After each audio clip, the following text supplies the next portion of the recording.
আসসালামু আলাইকুম। আমি আজকে দেখানোর চেষ্টা করব যে এখন বর্তমানে আমাদের বাচ্চা মুরগি খামারের কি অবস্থা। তো গতকালকে আমাদের এখানে প্রচুর বৃষ্টি ছিল, আবহাওয়া নরমাল ছিল। তো আজকে হঠাৎ করে প্রচুর রোদ উঠে দেখতে পাচ্ছেন আপনারা মুরগিগুলো সব হা করে ফেলেছে। তো আমরা কালকে ৩০ লিটার পানি দিয়েছিলাম এবং সেই ৩০ লিটার পানি ফুরাতে প্রায় ৩টা বাজে গিয়েছিল। তো আজকে সকালে আমরা ঠিক ৩০ লিটার পানি দিয়েছিলাম। কিন্তু আজকে আমি 12:30টার সময় খামারে ঢুকে দেখি মুরগির পানি পাত্রতে একটুকু পানি নেই। আসলে এটা ভাবতেও পারিনি যে আজকে হঠাৎ করে গরমের কারণে মুরগি এত তাড়াতাড়ি পানি খেয়ে ফেলবে। আপনারা যারা মুরগি পালন করে থাকেন তারা তো অবশ্যই জানেন যে মুরগির সামনে খাওয়া পানি না থাকলে মুরগি একেবারে ঠোঁটি করে রক্ত বের করে ফেলে। তো আল্লাহর অশেষ রহমতে আমাদের এখানে কালকে নিয়মিত টাঙ্গাই দেওয়া ছিল। এই কারণে মুরগি ঠোঁটি করে রক্ত বের করেনি।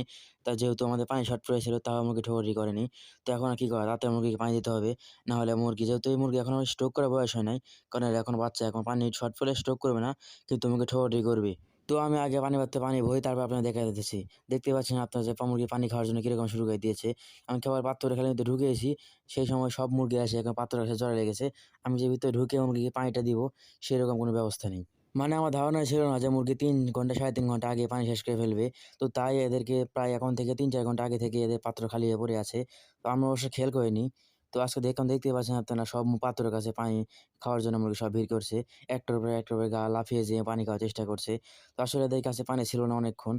তাই এরা যেহেতু আজকে প্রচুর গরম, সেই কারণে এরা এখন পানি খাওয়ার জন্য খুবই ভিড় করছে। তো আপনারা হয়তো দেখতে পাচ্ছেন যে আমাদেরকে নিম পাতা টাঙানো দিয়েছে। তো আমরা এই ভিডিওটা করলাম তার কারণ যেহেতু আমি ভুল করেছি, সেই ভুলটা যাতে আপনারা না করেন, তাই আপনাদেরকে এই ভিডিওটা করে দেখালাম।